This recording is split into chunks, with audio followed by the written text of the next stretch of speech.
Hi, this is the Mindful AI Conversations channel. Today we are going to discuss with ChatGPT what is happiness and how we can go about being happy. Let's start.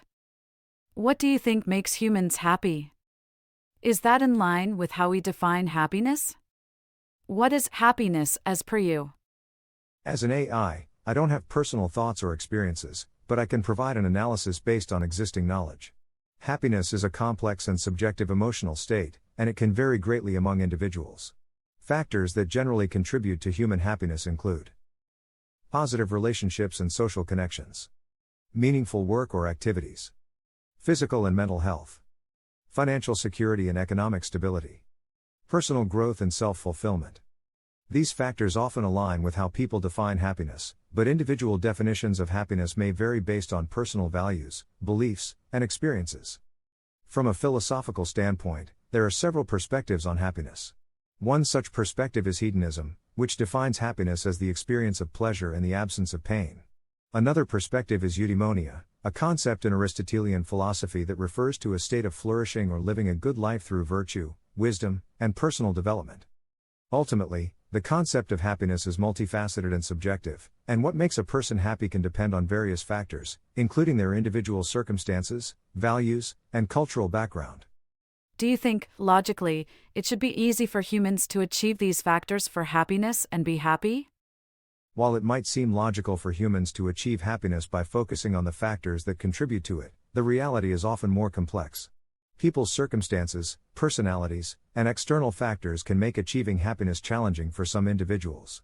For example, various factors can hinder happiness, such as physical or mental health issues, socioeconomic disparities and inequality, stressful life events or traumatic experiences, cultural or societal expectations and pressures, personal values, beliefs, and attitudes that might conflict with happiness. Furthermore, happiness is a subjective experience, and what brings happiness to one person might not have the same effect on another. People have different preferences, priorities, and interpretations of happiness, which can make achieving it a unique and personal journey. While it might not always be easy to achieve happiness, understanding the factors that contribute to it and addressing potential barriers can help individuals work towards a more fulfilling and happier life. Do you think it's realistic for anyone to attain a state of happiness once they become aware of these factors and constructively work on it? If yes, how?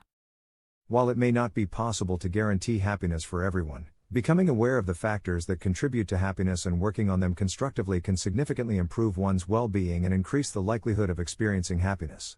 Here are some strategies that can help people work towards happiness. Develop positive relationships, foster meaningful connections with others, cultivate empathy, and engage in acts of kindness. Pursue meaningful activities, seek out work or hobbies that align with personal values and passions, provide a sense of purpose, and contribute to personal growth.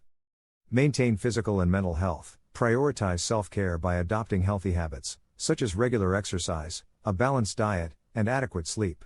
Seek professional help for mental health issues, if needed. Practice gratitude and mindfulness. Cultivate a grateful mindset by recognizing and appreciating positive aspects of life. Engage in mindfulness practices, such as meditation, to improve self-awareness and emotional regulation. Develop resilience. Learn to cope with adversity and setbacks by embracing a growth mindset, seeking social support, and developing problem-solving skills.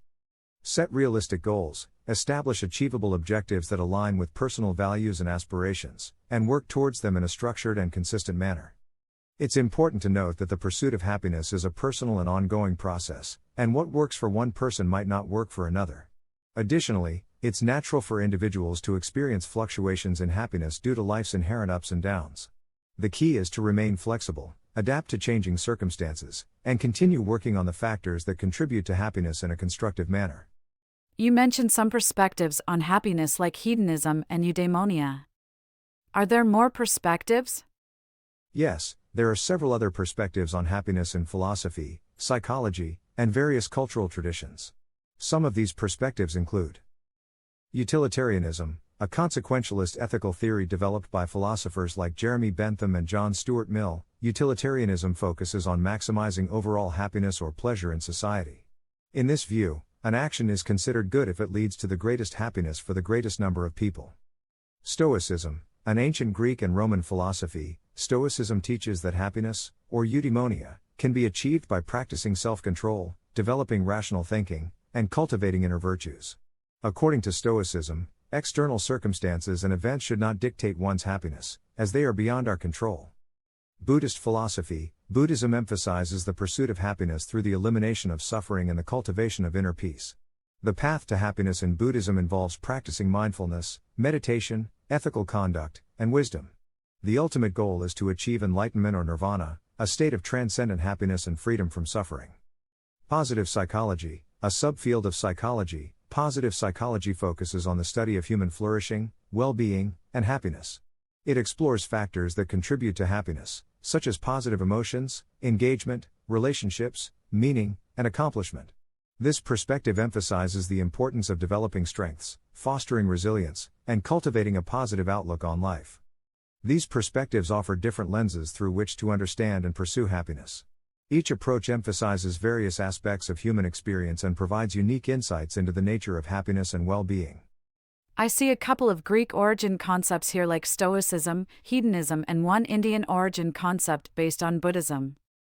Is there research that states there's a fundamental difference between how happiness is perceived between East and West? There is research that suggests differences in how happiness is perceived and pursued in Eastern and Western cultures. These differences can be attributed to various factors, such as cultural values, beliefs, and social norms.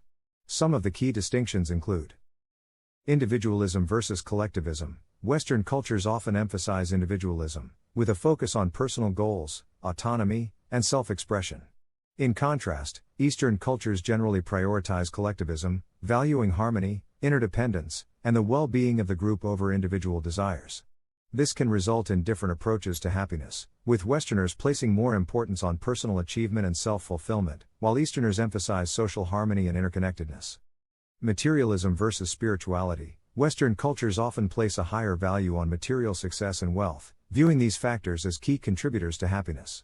Eastern cultures, particularly those influenced by Buddhism, Taoism, and other spiritual traditions, are more likely to emphasize the importance of inner peace, mindfulness, and detachment from material possessions as pathways to happiness. Hedonic versus eudaimonic well-being. Western perspectives on happiness often focus on hedonic well-being, which involves the pursuit of pleasure and the avoidance of pain. Eastern perspectives, such as those found in Buddhism and Confucianism, are more likely to emphasize eudaimonic well-being, which involves living a virtuous life, cultivating wisdom, and striving for self-actualization. It's important to note that these distinctions are not absolute, and there is considerable variation within both Eastern and Western cultures. Additionally, globalization and cultural exchange have led to a blending of ideas and values, making it increasingly difficult to draw clear distinctions between East and West. Understanding these cultural differences can provide valuable insights into the diverse ways people perceive and pursue happiness around the world, and can help promote cross-cultural understanding and appreciation. Do we have research that suggests animals show traits of happiness? Can you give some examples? There is indeed research that suggests animals can experience emotions, including happiness. While it's difficult to directly measure happiness in animals, scientists often look for behavioral, physiological, and cognitive indicators to infer their emotional states.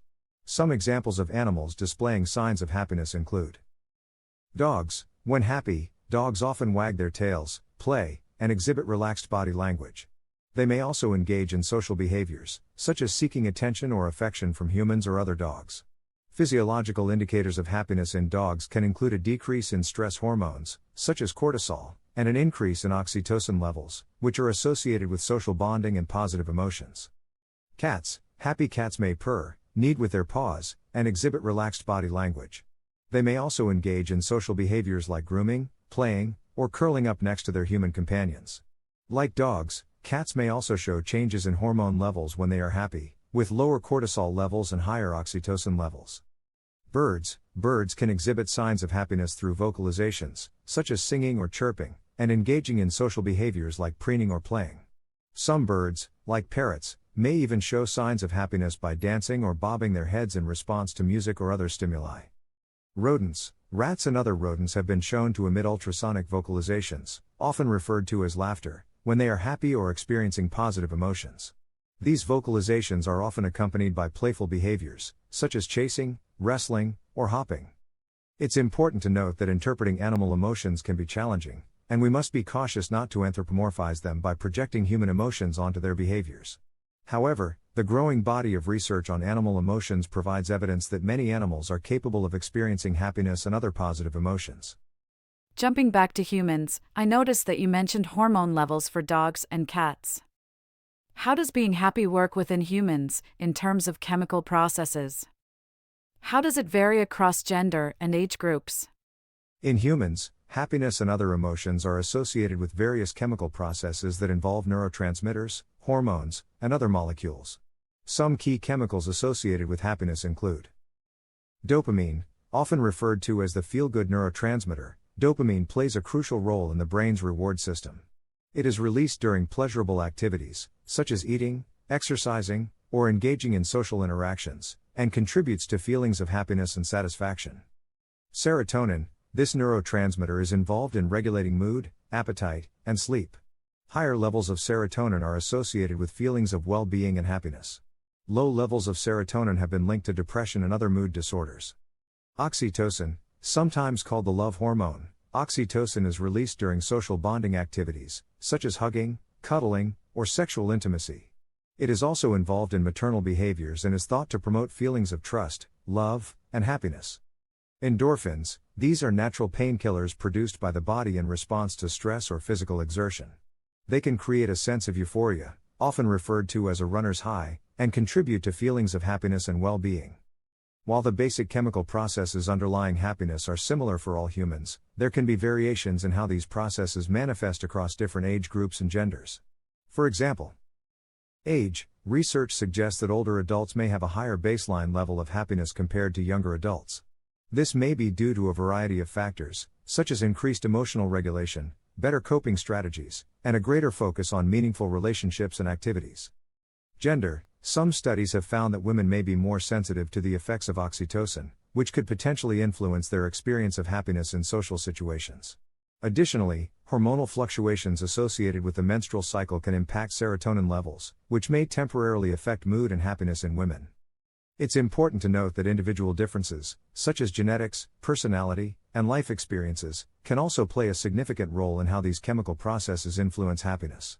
As a result, the experience of happiness can vary widely between individuals, even within the same age or gender group. Thank you for chatting on this topic. It was really wonderful. If you like to follow more such insightful conversations with ChatGPT on philosophy, please visit mindfulaiconversations.com. Please also like and subscribe. Your engagement means a lot to this channel. Have a nice day.